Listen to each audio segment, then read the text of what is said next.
ഇന്ത്യയുടെ മുൻ പ്രധാനമന്ത്രിയും സാമ്പത്തിക വിദഗ്ധനുമായ മൻമോഹൻ സിംഗ് അന്തരിച്ചു. ആരോഗ്യനില വഷളായതിനെ തുടർന്ന് അദ്ദേഹത്തെ ഇന്ന് രാത്രി 8 മണിയോടെ ഡൽഹി എയിംസിൽ പ്രവേശിപ്പിക്കുകയായിരുന്നു. കടുത്ത ശ്വാസതടസ്സം അനുഭവപ്പെട്ടതിനെ തുടർന്ന് ആശുപത്രിയിൽ പ്രവേശിപ്പിച്ച അദ്ദേഹത്തിന്റെ മരണം രാത്രി 9:59 സ്ഥിരീകരിച്ചത്.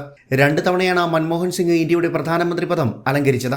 2004 മെയ് 22 ഇന്ത്യയുടെ 14ാമത് പ്രധാനമന്ത്രിയായി മൻമോഹൻ സിംഗ് അധികാരമേറ്റത്.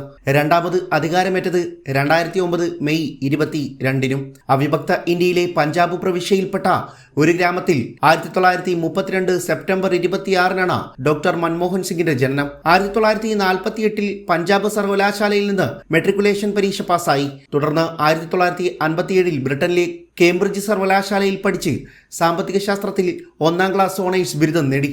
ഓക്സ്ഫോർഡ് സർവകലാശാലയിൽ നഫീൽഡ് കോളേജിൽ ചേർന്ന് 1962 സാമ്പത്തിക ശാസ്ത്രത്തിൽ DPhil പൂർത്തിയാക്കി. പഞ്ചാബ് സർവകലാശാലയിലും പ്രമുഖ ഉന്നത പഠന കേന്ദ്രമായ ഡൽഹി സ്കൂൾ ഓഫ് എക്കണോമിക്സിലും അധ്യാപകനായി പ്രവർത്തിച്ചപ്പോഴുള്ള മെച്ചപ്പെട്ട പ്രകടനം അദ്ദേഹത്തെ അക്കാദമിക് രംഗത്ത് ശ്രദ്ധേയനാക്കി.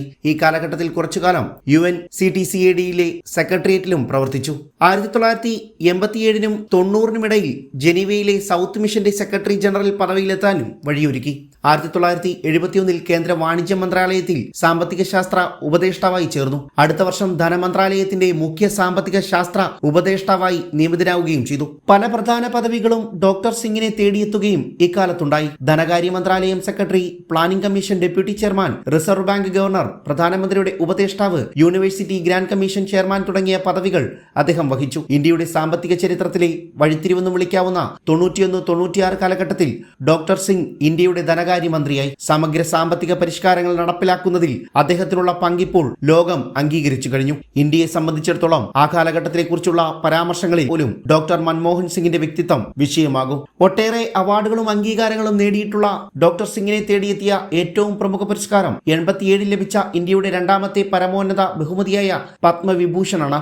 95 ഇന്ത്യൻ ശാസ്ത്ര കോൺഗ്രസിന്റെ ജവഹർലാൽ നെഹ്റു ജന്മശതാബ്ദി അവാർഡും 93 94 മികച്ച ധനകാര്യമന്ത്രിക്കുള്ള ഏഷ്യ മണി അവാർഡും 93 മികച്ച ധനകാര്യമന്ത്രിക്കുള്ള യൂറോ മണി അവാർഡും 56 കേംബ്രിഡ്ജ് സർവകലാശാലയുടെ ആംഡ് സ്മിത്ത് സമ്മാനവും 55 കേംബ്രിഡ്ജിലെ സെന്റ് ജോൺസ് കോളേജിലെ മികച്ച പ്രകടനത്തിന് റൈറ്റ്സ് പ്രൈസുമാണ് അദ്ദേഹത്തിന് ലഭിച്ചത്.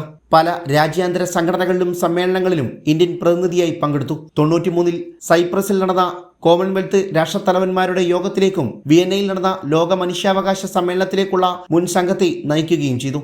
രാഷ്ട്രീയ ജീവിതത്തിൽ ഇന്ത്യൻ പാർലമെന്റിന്റെ ഉപരിസഭയായ രാജ്യസഭയിലെ അംഗമായിരുന്നു. 98 മുതൽ 2004 വരെ രാജ്യസഭയിലെ പ്രതിപക്ഷ നേതാവായി. പൊതു തെരഞ്ഞെടുപ്പിനെ തുടർന്ന് 2004 മെയ് 22 പ്രധാനമന്ത്രിയായി അധികാരമേറ്റത്.